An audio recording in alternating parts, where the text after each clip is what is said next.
What's up, guys? Super excited to have Heather on the show today. I met her in one of my healthcare administration classes last semester, and she has been super awesome. We got to work together on a couple of different projects, and I've got to learn a lot about her. Something really cool is that she did take a 5-year break from school recently, and she just got back into university, and I'm super excited to have her share some of her experiences. If you are someone who is going to take a break from school and come back at a later time, or are currently in the transition to come back to school, this is definitely the podcast for you. And here's Heather.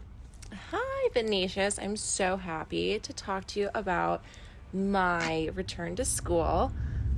I did take a 5-year break, which, if you do the math, that makes me old. Kidding. You're actually never too old to go back to school. I thought that I was too old and actually put it off for a couple years, which doesn't make any sense because then you get older. But so I graduated high school and headed straight to a big university like a lot of kids do, and I had no idea what I wanted to do when I grew up. So I went to school for the next 3 years at Iowa State and then community college, and I got about as far as I could with gen eds and just had to quit for a little while.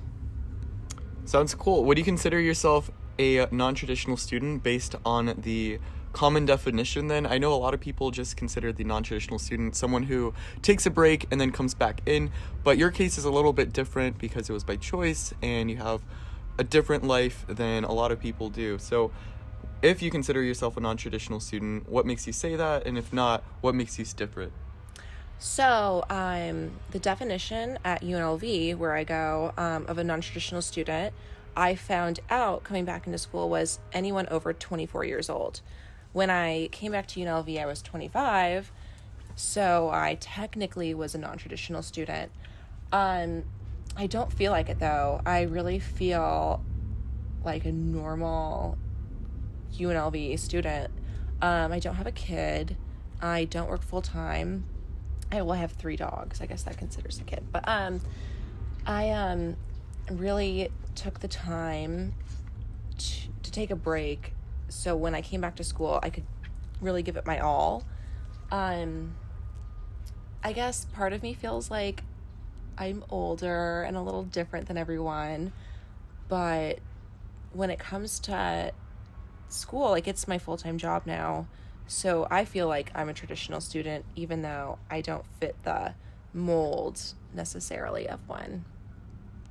Would you say it's beneficial for universities then to keep on implying that just because you're over 24 makes you a non-traditional student? Or how do you think would be a good way for them to classify a non-traditional student in a way that would be accepting of all different people's backgrounds?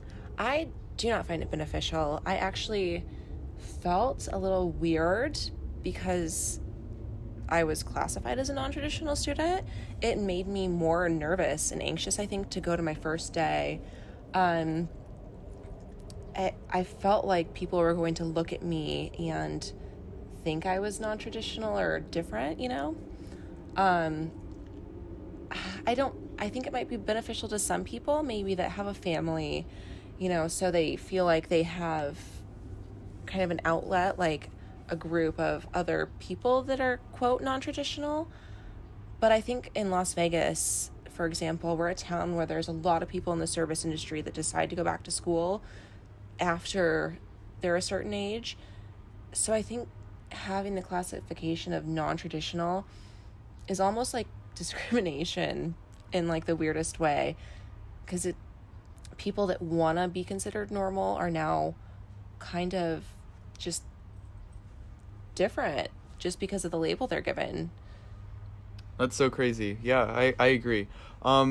So you took a 5-year break, though, you said, right? Mm-hmm. Would you recommend other people taking a break if they think the time is right for them to kind of back off from school, think about where they want to transfer to, if they want to switch schools, if they want to switch majors? Or would you recommend them just go through it and then, if it's the case, complete another degree?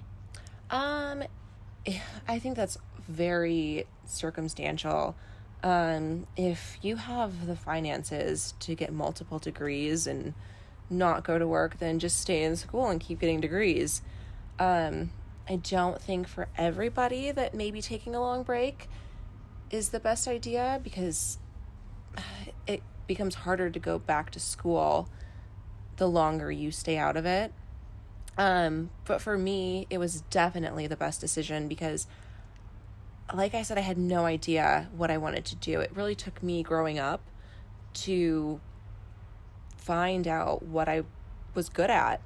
And so it worked out in the best. I think if you are truly devoted to going to school, taking a break will work because you will go back to school and you'll come back to school better than before and with an idea of what you want for your future.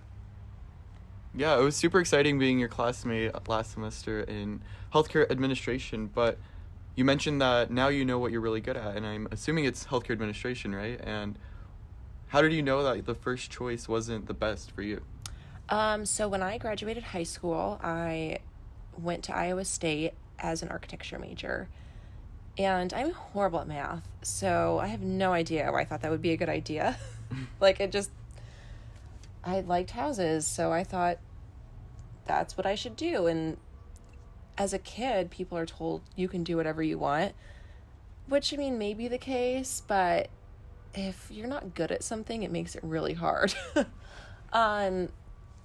So I was in the service industry, bartending, actually since I was 18. And out of school, I learned that I loved people, and I learned that I loved helping people and getting to know people.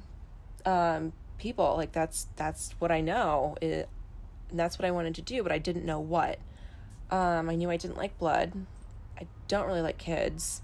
So nursing and teaching were out of the picture. Not great at math, so something strictly business like accounting or financial out of the picture. So this actually is something that just incredibly works for me, the ability to help people behind the scenes, which is what healthcare administration is. So I was really lucky to have the ability to take the time to figure out what I wanted to do and was good at and get to pursue it. Yeah, and I think we learn so many valuable things in our class that we could actually transfer outside of the classroom setting too. So even though we are going into a profession that is in the healthcare industry, the information that we're learning in the lectures and with our professors is also applicable to when we're going out there for our own insurance, for our own medical reasons. Have you been able to learn different things because of the class and because you came back in that you wouldn't have learned if you just stayed out of school? Oh my gosh, absolutely. So like I said before, I was 25 when I came back to school, and I turned 26 during my first semester back at UNLV. Turning 26, I lost having my parents' healthcare insurance, which they happened to have, or they had great insurance, and I was on it, and I kind of took that for granted and didn't realize what I had. Learning more about the healthcare industry, I learned different options of what I could do when I turned 26 that I wouldn't have known otherwise. So when I turned 26, being a healthcare administration major, I was knowledgeable about the options out there, and I was able to make a very educated decision regarding my own healthcare, which I never would have been able to do. I'm kind of lucky, and I wish that everyone actually had to take a healthcare administration class at some point. Yeah. So with your experience coming back into school, were online classes always available? And I know that nowadays most of my classes are going to be online next semester because they aren't even being offered in the physical lecture form anymore, especially if you want to take them at a certain semester. I love the lectures so much more, but I was wondering what your opinion would be on online classes. I'm not a fan of online classes. I think that it's a great opportunity for people to even have online classes because it makes school accessible for literally anyone. And that shouldn't be taken away. But I do think that when you're paying to be in a university and have worked really hard to get into a university, every class should be offered in person. I can attest to that. The break I took, a little bit, I got fuzzy on things. Math isn't as easy anymore. I kind of had to brush up. I can't imagine taking certain classes online without being able to just pop my hand up in the air and ask my professor something. I do think that human interaction is just irreplaceable. I also want to say that people that are non-traditional that go back to school oftentimes have to resort to doing online because it fits their schedule better, which is great in some ways. You know, maybe that's the only way that they could go back to school. But then in other ways, non-traditional students maybe haven't taken certain classes in a very long time and need the extra help that they're not necessarily getting online, or it's more difficult to communicate. I just wish there was some kind of happy medium besides Skype, or maybe an option to go in and see your professor in like the real class they're teaching if you need it. Like if you're taking an online class, be able to pop into their real class whenever you want if that's what you need. I don't know.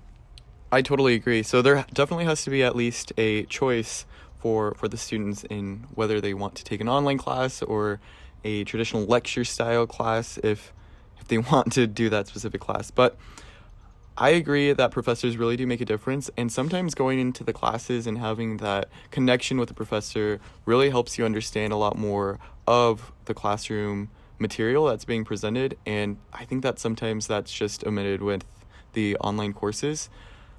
Have you been able to have like any relationship with your professor, or have you noticed that just having that classroom setting has really helped you learn stuff in a way that the online classes doesn't really offer?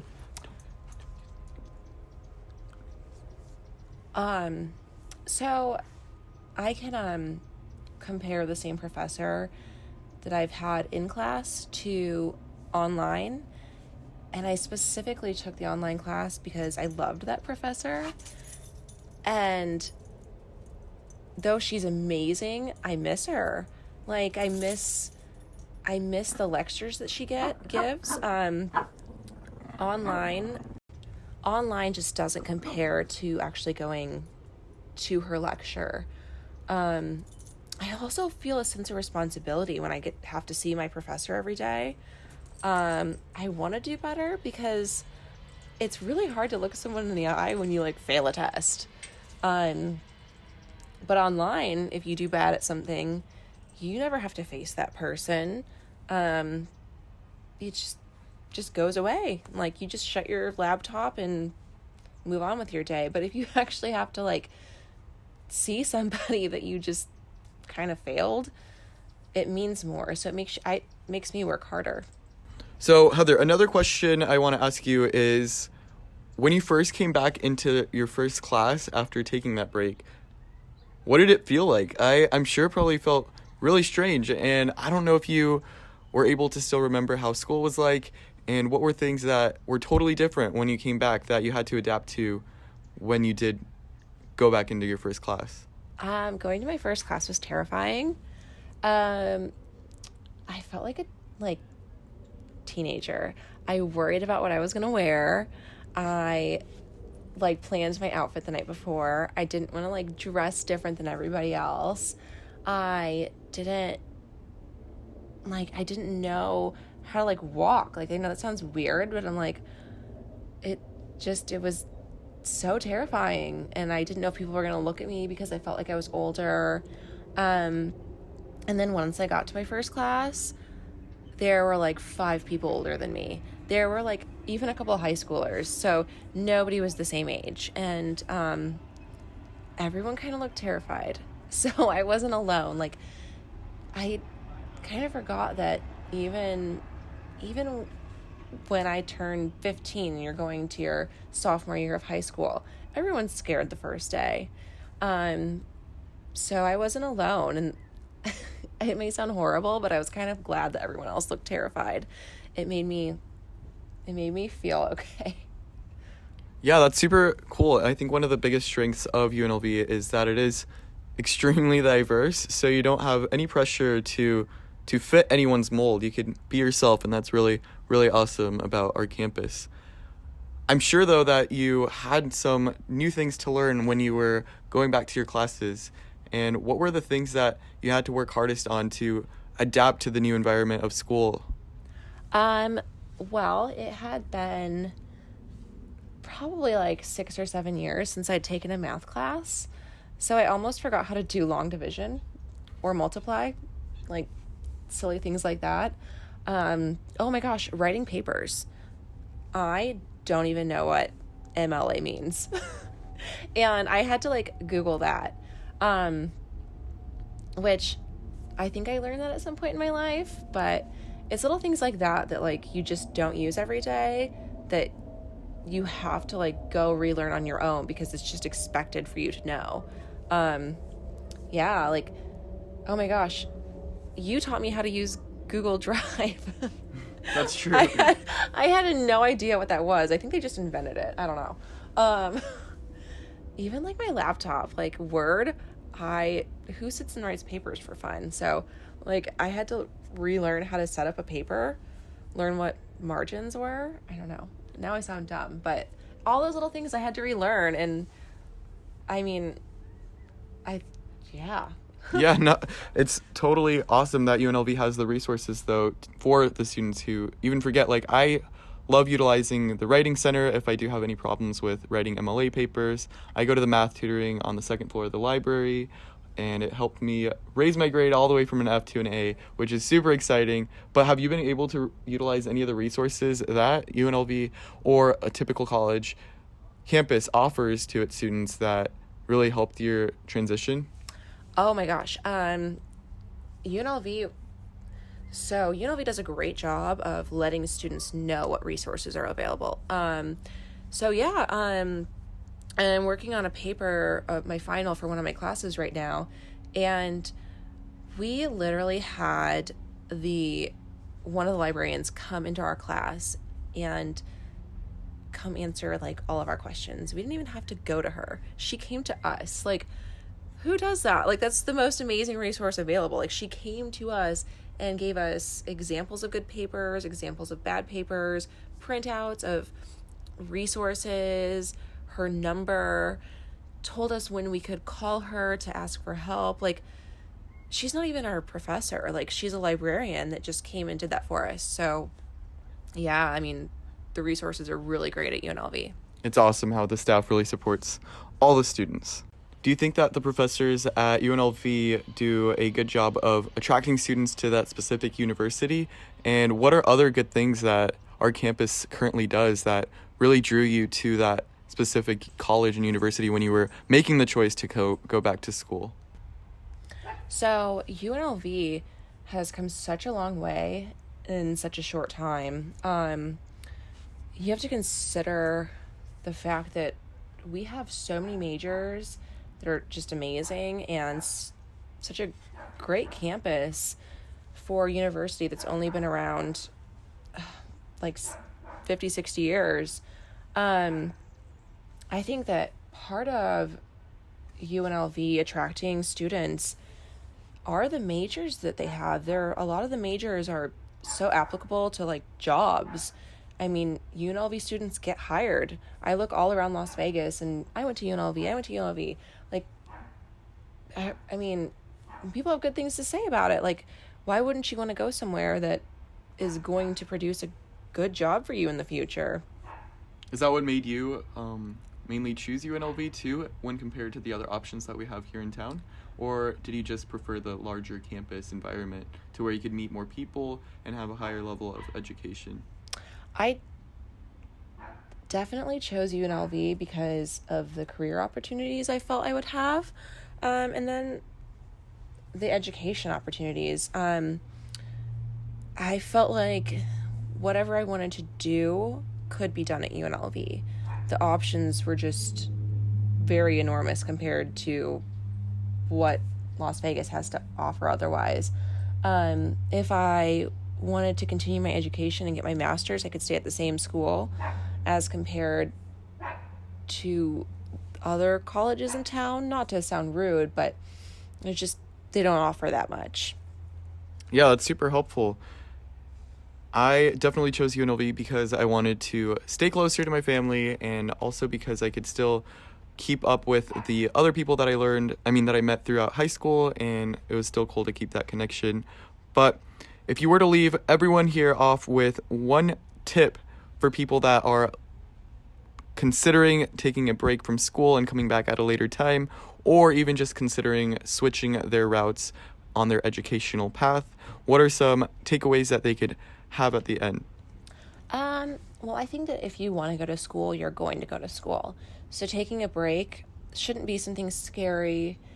And it honestly could be a good thing, to not waste money taking classes and then change your mind on your major. And if you think that, I might take a break and not come back to school, then maybe school isn't right for you. If you really want to do it, you will. And I think that doing what you love is really important, like taking the time to figure that out. It'll just make you happier, which will make you a better learner, worker, like everything in life. So I don't think it should be scary to take a break. It could be if you just never come back to school, because education is important, but I don't know, do what makes you happy, and that's important.